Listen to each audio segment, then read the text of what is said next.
आई में और बी में आयनन धारा और आरोपित जो वोल्टता है हमारे पास, उसमें कर्व बनाना है। जरा देखो एक बार की,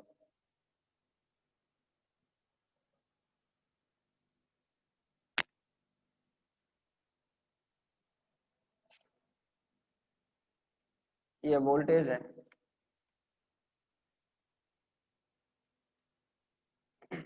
वी, ये वही ऑपरेटिंग वोल्टेज है,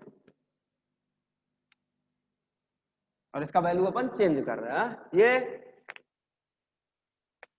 आयनन धारा है, आयोनाइजेशन करंट। ये V1 है, ये V2 है, ये V3 है, ये V4, ये V। ठीक, चलो अब जरा आगे की बात।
ये होता है पुनर्योजन से, मतलब समझेंगे सारे रीजन का क्या क्या मतलब।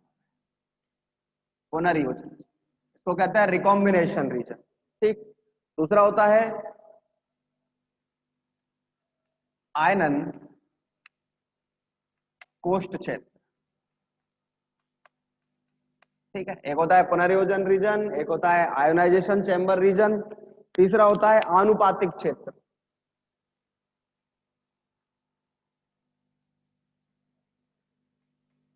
अच्छा, चौथा होता है सीमित आनुपातिक क्षेत्र। फिर होता है गाइगर मूलर क्षेत्र,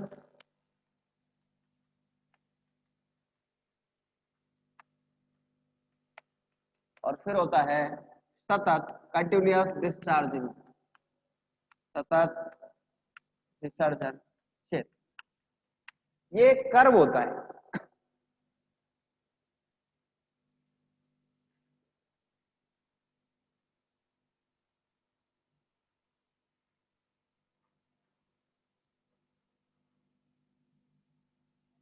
हाँ, जरा सुनो, हमारे पास क्या होता है, एक पुनर्योजन, ये अल्फा पार्टिकल है,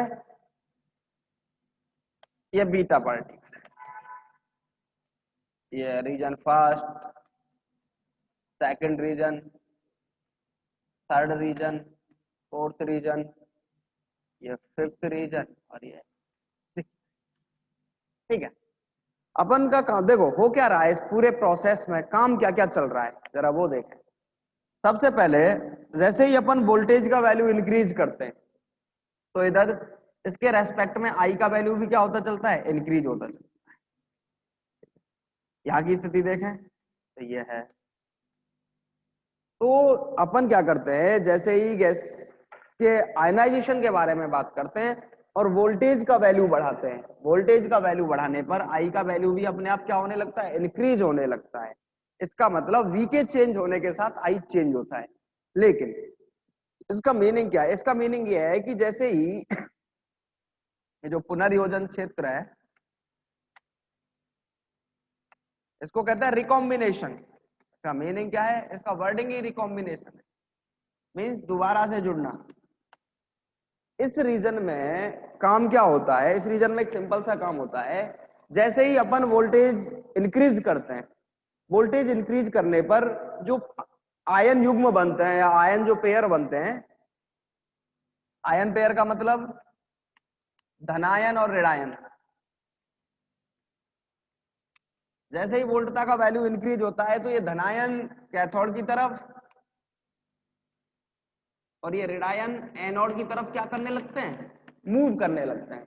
धनायन तो कैथोड की तरफ चले जाते हैं, ऋणायन एनोड की तरफ चले जाते हैं। ये दोनों जब एक दूसरे की तरफ जाते हैं तो धारा का चालन होने लगता है। लेकिन अगर मान लो वोल्टता का वैल्यू इतना नहीं हुआ, अगर वोल्टेज का वैल्यू इतना नहीं है, तो उस कंडीशन में ये पार्ट क्या होने लगते हैं? ये दोबारा से धनायन और ऋणायन जुड़ जाते हैं और जुड़ के वापस से क्या बना लेते हैं? वही पदार्थ का पार्टिकल बना लेते हैं। इसलिए इस रीजन को अपन क्या कहते हैं? रिकॉम्बिनेशन रीजन कहते हैं, पुनर्योजन क्षेत्र कहते हैं। इस रीजन में क्या होता है? जो ऑपरेटिंग वोल्टेज है, जो आरोपित वोल्टता है, उसका मान कम होता है और उसका मान कम होने के कारण ये जो आयन पेयर बनता है, धनायन और ऋणायन बनते हैं या इलेक्ट्रॉन और धनायन बनते हैं, ये वापस से क्या हो जाते हैं? रिकॉम्बिनेट हो जाते हैं और रिकॉम्बिनेट होके वापस से क्या बना लेते हैं? परमाणु या पार्टिकल बना लेते हैं। ठीक है, इसका मतलब यहां जो ये पल्स हाइट है, आयनन धारा का जो पल्स हाइट है, वो पल्स हाइट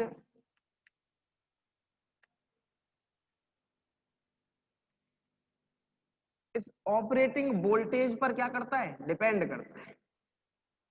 ये अपन कई सारी चीजें, तो अपन को काम की बातें क्या क्या है इसमें? एक तो ये है कि पल्स हाइट ऑपरेटिंग वोल्टेज पर डिपेंड करता है। जितना पल्स हाइट, जितना ऑपरेटिंग वोल्टेज बढ़ेगा उतना ही पल्स हाइट भी क्या होता रहेगा? मूव होता रहेगा, आगे बढ़ता रहेगा। ठीक है, सिंपल सी बात।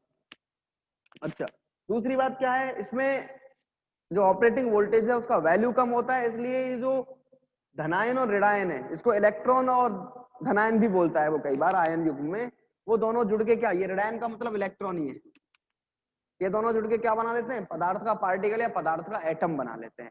इस रीजन को अपन क्या कहते हैं? पुनर्योजन क्षेत्र कहते हैं, रिकॉम्बिनेशन रीजन कहते हैं।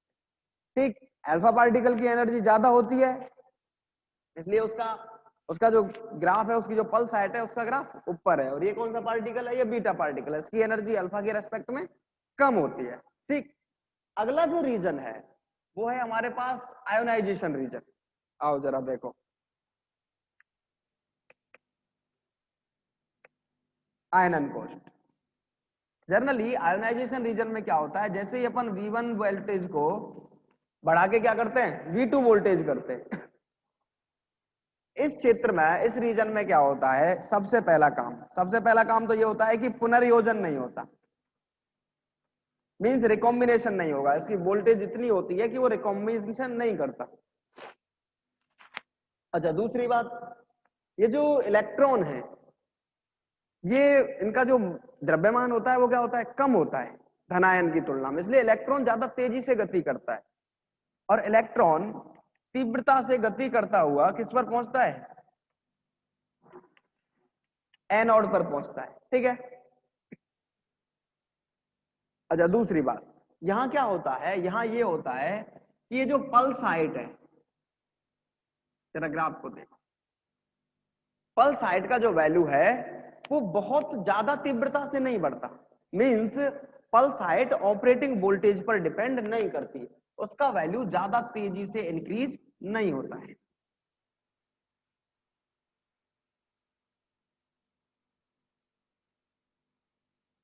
तो एक और काम की बात क्या आई? एक तो पुनर्योजन नहीं होगा, इलेक्ट्रॉन तीव्रता से गति करता हुआ कहां पहुंचता है? एनोड की तरफ मूव कर जाता है। ठीक है। अच्छा, दूसरी बात, ये जो पल्स हाइट है,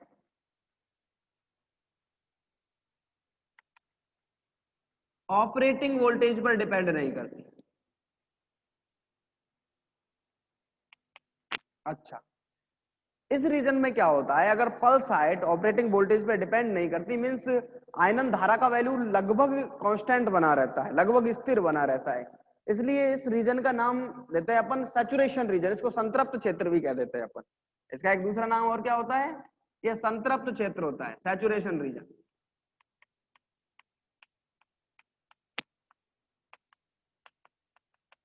ठीक, तो पुनर्योजन क्षेत्र के बारे में बात हुई, आयनन कोष्ठ क्षेत्र के बारे में बात हुई। आयनन कोष्ठ क्षेत्र में जो ऊर्जा है, या अगर अपन कहें कि जो ऑपरेटिंग वोल्टेज है, उसका मान इतना ज्यादा होगा कि उसका क्या नहीं हो सकता, रिकॉम्बिनेशन नहीं हो सकता, इलेक्ट्रॉन और धनायन जुड़ के पार्टिकल नहीं बनाएंगे, पहली बात। दूसरी बात, धनायन के रेस्पेक्ट में इलेक्ट्रॉन का द्रव्यमान कम होता है, इसका मतलब उसकी वेलोसिटी ज्यादा होती है, तो वो ज्यादा तेजी से मूव करता हुआ कहां पहुंच जाता है, एनोड पर पहुंच जाता है। और इससे क्या होता है जो आयोनाइजेशन करंट है वो प्रभावित होने लगता है सर्किट में।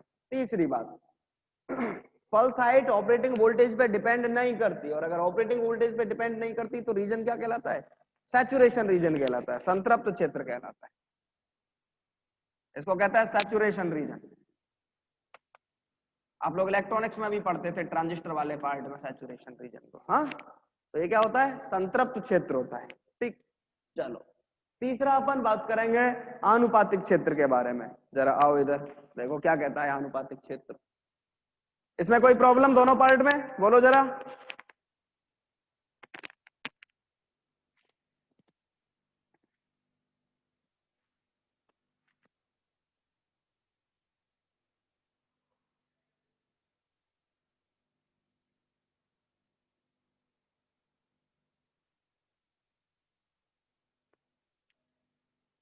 हाँ सुनो, तीसरे पार्ट के बारे में अपनी बात करते हैं।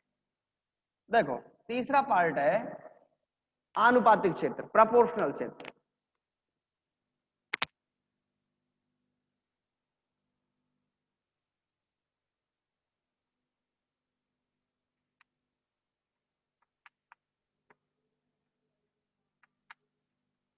अच्छा देखो, जैसा इसके नाम से ही अपन को शो हो रहा है, आनुपातिक मींस प्रोपोर्शनल, प्रोपोर्शनल होगा।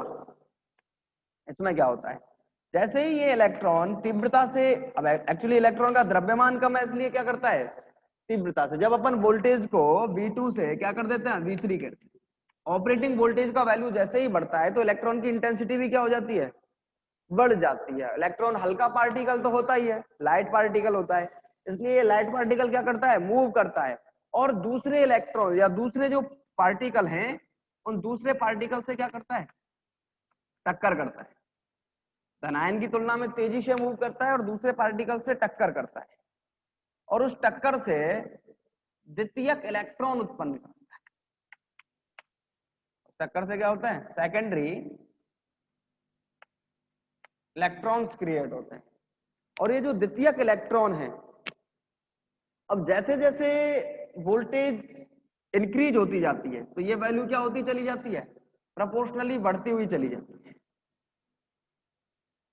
चरघातांकी रूप से या एक्सपोनेंशियली क्या होने लगती है, बढ़ने लगती है। इससे क्या होता है, इससे एनोड पर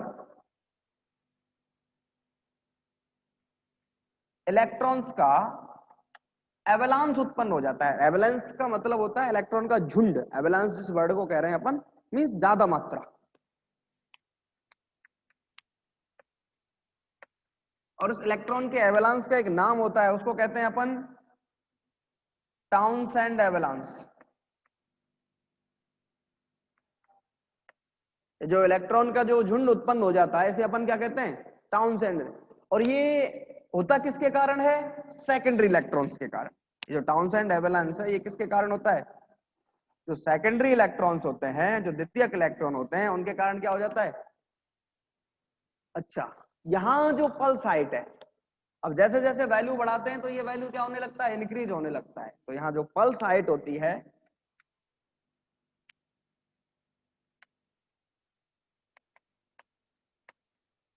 वो ऑपरेटिंग वोल्टेज पर डिपेंड करती है। तो देखो सिंपल सी बात, आयोनाइजेशन रीजन में क्या होता है, वोल्टेज का वैल्यू जैसे ही बढ़ाओगे, इलेक्ट्रॉन हल्का पार्टिकल होता है, तेजी से गति करता है, और गति करते हुए दूसरे पार्टिकल से क्या करता है, टक्कर करता है। जब इसकी दूसरे पार्टिकल से टक्कर होती है तो उस प्रोसेस में जो पार्टिकल है वो क्या कर देता है, इलेक्ट्रॉन एमिट कर देता है, और उस इलेक्ट्रॉन को अपन क्या कहते हैं, सेकेंडरी इलेक्ट्रॉन कहते हैं। वो द्वितीयक इलेक्ट्रॉन है। क्यों? क्योंकि वो इलेक्ट्रॉन के कारण उत्पन्न हुआ है। पहले जो जैसे ही आयनकारी कण पहले अंदर गया तो उसने धनायन और ऋणायन का एक युग्म बनाया, तो वो जो इलेक्ट्रॉन है जो धनायन ऋणायन के युग्म में से बनता है, अपन कह रहे हैं ना कि इलेक्ट्रॉन और धनायन उत्पन्न करता है, तो ये जो इलेक्ट्रॉन है ये गति करता हुआ दूसरे पार्टिकल से टकराता है, और जब दूसरे पार्टिकल से टकराता है तो वहां से क्या करता है, सेकेंडरी इलेक्ट्रॉन क्रिएट करता है। ये सेकेंडरी इलेक्ट्रॉन एनोड पर क्या होने लग जाते हैं, जमा होने लग जाते हैं। भाई कण एक इलेक्ट्रॉन ने किया, फिर ऐसे ही दूसरा इलेक्ट्रॉन करेगा, तीसरा इलेक्ट्रॉन करेगा, तो इससे बहुत सारे सेकेंडरी इलेक्ट्रॉन्स क्या हो जाएंगे, क्रिएट हो जाएंगे, और वो सेकेंडरी इलेक्ट्रॉन एनोड पर जाके क्या हो जाते हैं, जमा हो जाते हैं।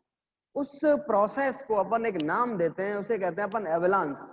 और स्पेसिफिक इस एवलांस का जो मीनिंग है वो टाउनसेंड एवलांस है। तो क्या होता है, टाउनसेंड एवलांस, ठीक है। और इस पूरे प्रोसेस में जैसे जैसे पल्स ऑपरेटिंग वोल्टेज का वैल्यू इंक्रीज होता है, वैसे वैसे पल्स हाइट भी क्या होती चली जाती है, इंक्रीज होती चली जाती है। इस रीजन को अपन क्या कहते हैं, प्रोपोर्शनल रीजन कहते हैं, आनुपातिक क्षेत्र कहते हैं, ठीक है। चलो, तीन बात। अब अपने पास एक है सीमित आनुपातिक क्षेत्र, एक है गाइगर मूलर क्षेत्र, और एक है सतत विसर्जन का क्षेत्र। जरा देखो, सीमित आनुपातिक क्षेत्र में क्या होता है, अब जैसे ही सेकेंडरी इलेक्ट्रॉन्स उत्पन्न हो रहे हैं, ये बात तो ठीक है।